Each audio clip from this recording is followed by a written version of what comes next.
Hello friends, and welcome to Tales by Chimchitem, the home of unforgettable African stories told with heart, soul, and truth. Here, we don't just tell tales, we bring voices to the unheard, faces to the forgotten, and light to the darkest corners of everyday life. Don't forget to subscribe, like, and share, and now, let's step into today's powerful tale. The midwife screamed. Not because the baby cried, but because it came out pale-skinned, with hazel eyes. I am a full-blooded Igbo man. My ancestors wept as my spirit broke. And my wife? She smiled, like nothing was wrong. I met Adanna at a yam festival in her hometown of Nui, her laughter ringing above the flute sounds and drum beats, brighter than the crimson of her embroidered blouse.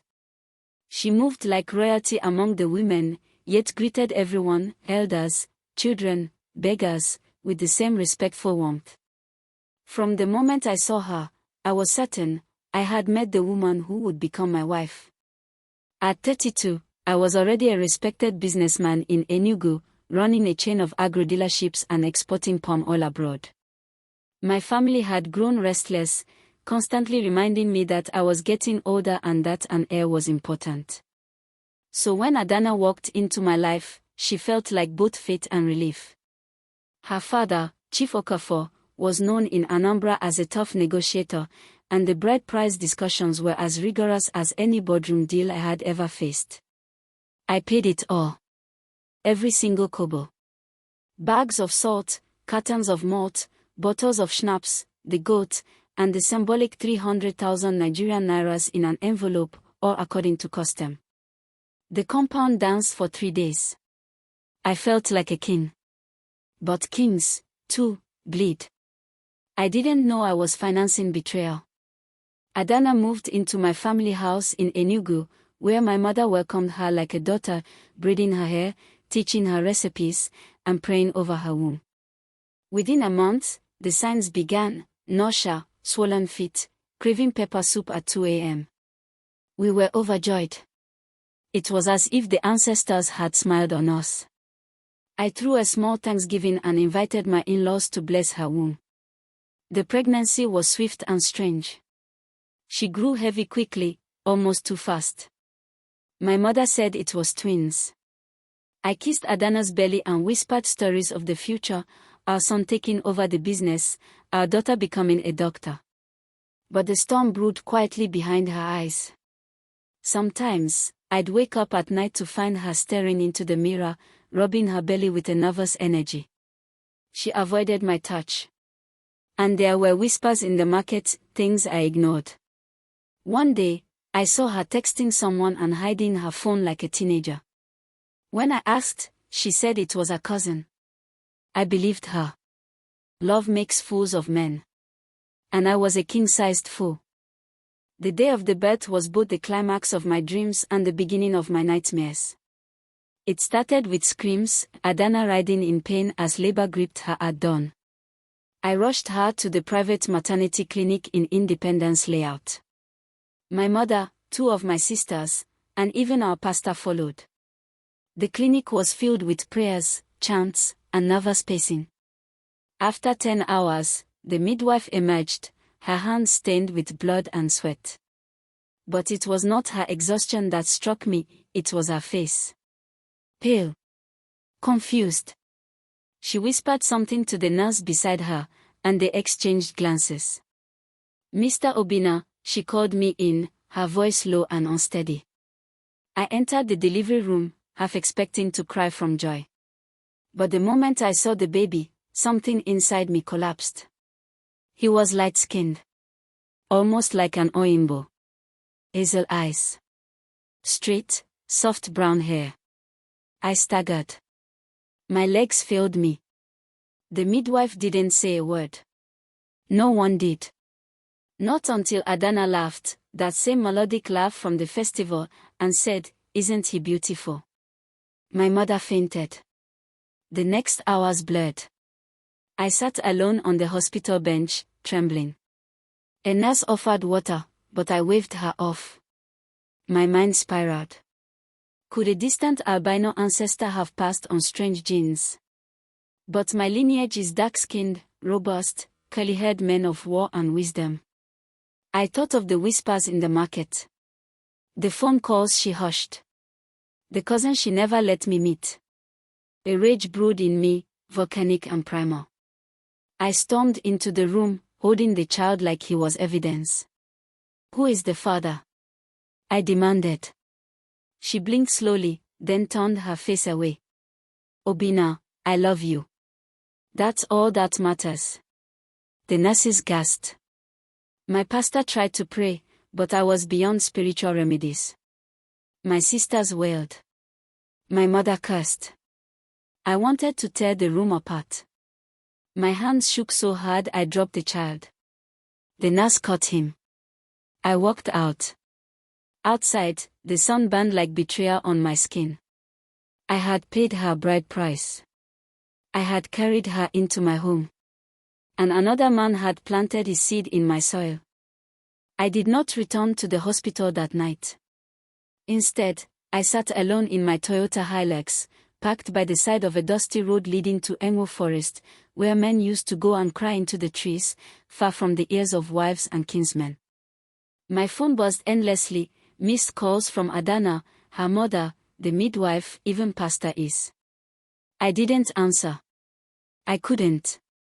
My soul was torn apart like old Ankara fabric. I had paid every kobo for her hand. I had honored every rite, danced before the ancestors, and yet I had been mocked. Betrayed. I remembered my father's voice, "When you marry a woman, you marry her secrets too." I thought I could handle it all, but this was not a secret, this was treason. When I finally drove back to the house in Enugu, the compound was quiet. My mother sat outside on a plastic chair, rosary in hand, lips moving silently in Igbo. She didn't look up. She didn't need to. She already knew. The silence of a mother is sometimes louder than any slap. I walked past her and into our room. Her things were still there. Her perfume still hung in the air. But the love was gone. 3 days passed. Adanna returned home with the baby, bold and unshaken. She carried him like a trophy, swaddled in blue with champion stitched across his tiny cap. She named him Chibona, "God is my father." The irony stung like pepper in an open wound. She refused to answer my questions. She cooked, cleaned, smiled, but offered no answers. "Obinna, let us raise him together. He doesn't have to know." The audacity made my skin crawl. My family was furious. My uncle from Owerri stormed the compound one evening, demanding her parents come and explain. Chief Okofo arrived the next day with his walking stick and 3 elders. They sat under the mango tree, sipping palm wine as if this was a village misunderstanding, not the desecration of a sacred union. When confronted, he cleared his throat and said, "A child is a blessing, whether planned or not." My fist clenched. "But not my blessing." I roared. My voice echoed through the walls. I wanted justice. I wanted truth. But all they offered was silence, and silence, in that moment, was violence. I began investigating. I needed to know who had desecrated my marriage bed. I checked Adanna's phone one night when she was asleep, scrolling past messages with names like Uche Mechanic, Ngozi Cousin, and Sister Joy. Then I found a thread saved under the name Driver. Messages stretching back months. Sweet names. Emojis. Pictures. One particular message chilled my spine. "I'm scared, the baby may not look like him." The date was weeks before we married. I confronted her the next morning, shaking with fury. "Is the father your driver?" I demanded. She said nothing. I slapped the table so hard the baby screamed in the next room. "Tell me." She finally whispered, "Yes. It was a mistake. I didn't know I was pregnant when we married." Her words fell like acid on my skin. Our driver, Chinedu, was a boy I had helped from the slums of Coal Camp. I paid for his driving school. I let him live in our BQ. And he repaid me by sleeping with my wife. A stranger would have been easier to hate. But betrayal from within, that cuts deeper than a machete. I fired Chinedu the same day. My mother insisted on a cleansing ceremony. My pastor offered prayers and holy oil. But the stain would not leave. People in the community began to talk. Children pointed and laughed. That's the man with the Oyinbo baby. I stopped attending men's meetings. My business began to suffer. I grew bitter, snapping at staff, drinking more than usual, isolating myself. At night, I would stare at the ceiling and ask God, why me? Divorce in our culture is no small thing. It brings shame not only to the man but to his kindred. And returning the bride price means accepting that you were deceived. My pride would not allow it. But my heart, it had already packed its bags and left. Adanna, somehow, remained graceful. She wore lace on Sundays, still knelt to serve me food, still called me my king. Her delusion was maddening. I slept in the guest room, barely spoke to her. One day, I stared at the child and wondered, if he had been mine, would I have loved him differently? Then I realized something even darker, maybe I already did. Maybe hating Adanna was easier than hating an innocent boy. Adanna's silence became a second betrayal. Not because she stopped talking, she still spoke, but because her words now danced around truth like a masquerade hiding behind a beaded mask. Every answer she gave left more questions clawing at my brain. One hot afternoon, I returned from a business meeting in Oka, and I heard her humming in the backyard. I watched through the kitchen window. She was bathing the child in a plastic basin, her wrapper tied tightly under her chest, the baby gargling happily in the water. She looked content. Undeservedly so. My chest tightened. That boy, Chibona, was growing fast, his skin lighter than ever, hair curling like that of a Fulani child. I had stopped calling him my son in my mind. I stopped correcting people when they referred to him as Obinna Jr. I was done playing that game. But what tore me open was the part of me that still cared, not for Adanna, but for that child. Sometimes I'd wake up hearing his cry and rush instinctively before stopping myself. He was not mine, yet my instincts betrayed me. Maybe I was still human after all. Weeks later, I decided to visit Chinedu, not out of forgiveness, but because I needed to hear him say it. I needed to feel the truth cut me straight from the snake's mouth. He had relocated to a mechanic yard in Onitsha and was living in a poorly built wooden shack behind the garage. When I arrived, he froze. His guilt hung thick in the air, like the stench of diesel and engine oil. He dropped his spanner and knelt instantly, begging before I could utter a word. Oga Obinna, I swear it was a mistake. She came to me, it wasn't planned. My head spun. She came to him. I wanted to beat him, to break every bone in his cheap mechanic's overalls, but I didn't. Instead, I asked one question, why? He swallowed hard, looked away. She said you were too perfect. That you'd never understand her pain. Her pain. I left there more confused than I had arrived. That night, I cornered Adanna in the kitchen and screamed, "What pain, Adanna? What pain made you crawl into my driver's bed?" She stared at the pot of boiling yam and whispered, "The pain of never being seen, only displayed." That night changed everything. I stayed awake, replaying her words like an old record stuck in a groove. Displayed, not seen. Was that what she truly felt? Had I, in my quest to build the perfect home, forgotten to build a safe space for her heart? I remembered the early days, how I paraded her like a trophy, introduced her at business dinners like an accessory, ensured she dressed to please my colleagues, my friends, my image. I saw her as the ideal wife. But had I ever seen her as a woman? A woman with fears, flaws, and shadows. My guilt wrestled with my anger. By dawn, I decided to speak to her calmly. We sat on the balcony as the sun rose over the Enugu hills. I asked her to tell me everything. The real story. And for the first time since this nightmare began, she cried. Not the gentle sobs of manipulation, but deep, gut-wrenching tears that cracked her voice. She told me how lonely she felt in the weeks before our wedding. How her mother pressured her to tie me down because wealthy men often vanished.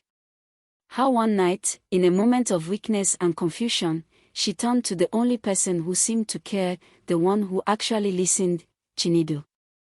She never meant to fall. She swore it was once. But once was enough to change a lifetime. The pregnancy came like a curse she couldn't return.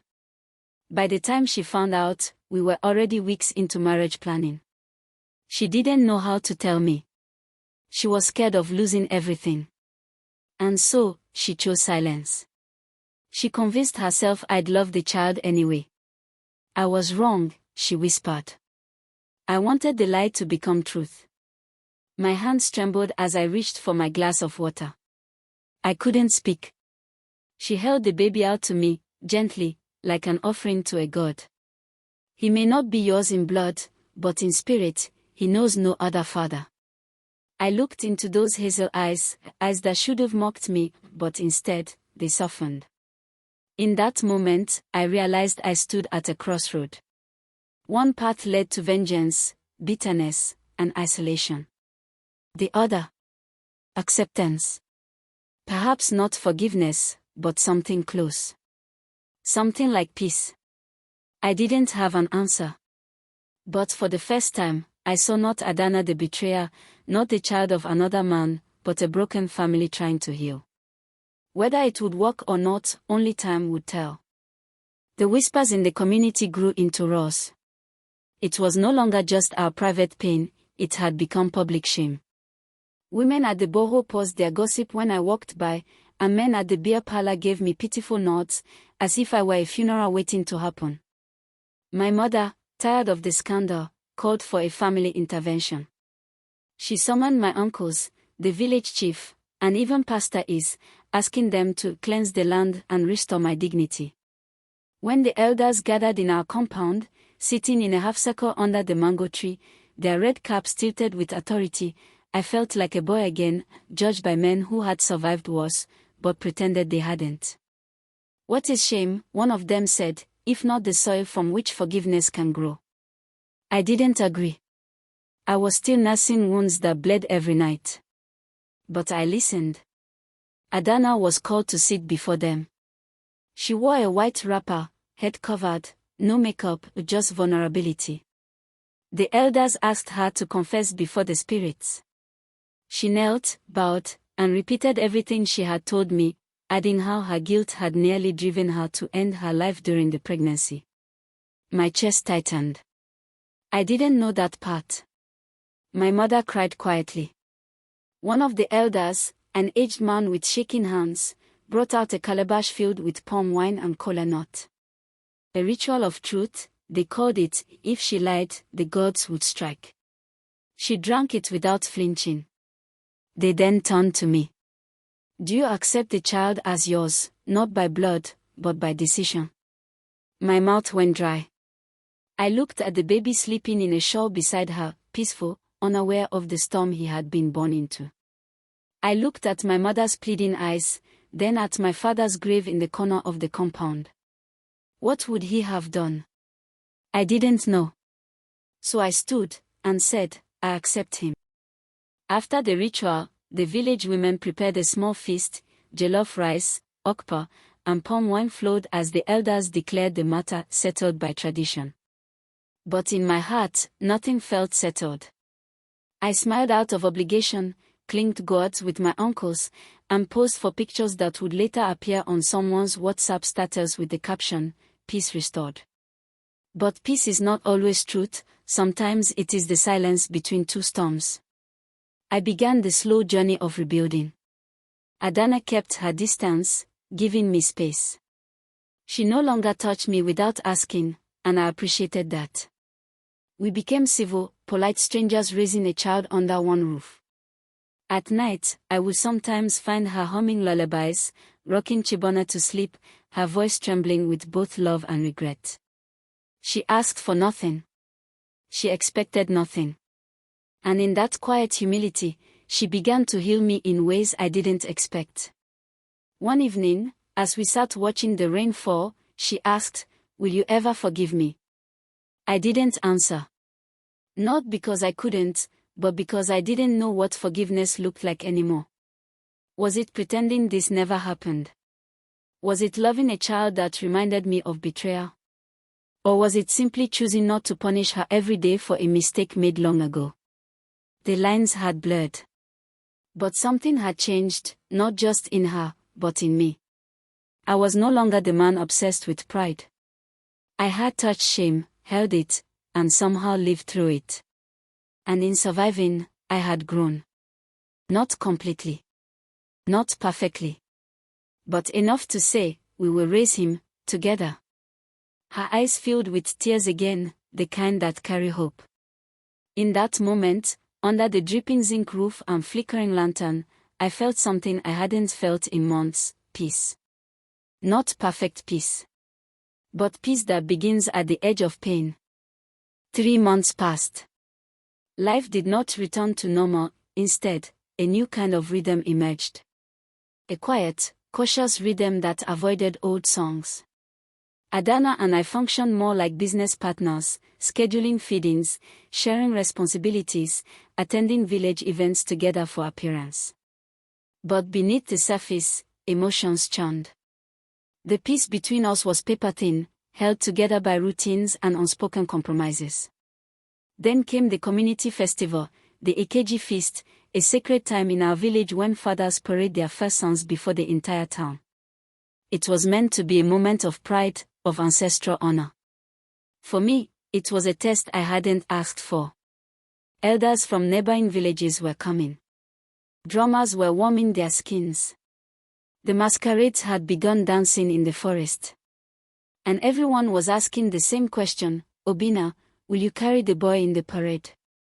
I had no answer. My pride wrestled with my promise. The morning of the Ekeji festival arrived. The compound buzzed with activity. Women pounded yam. Children practiced dance steps.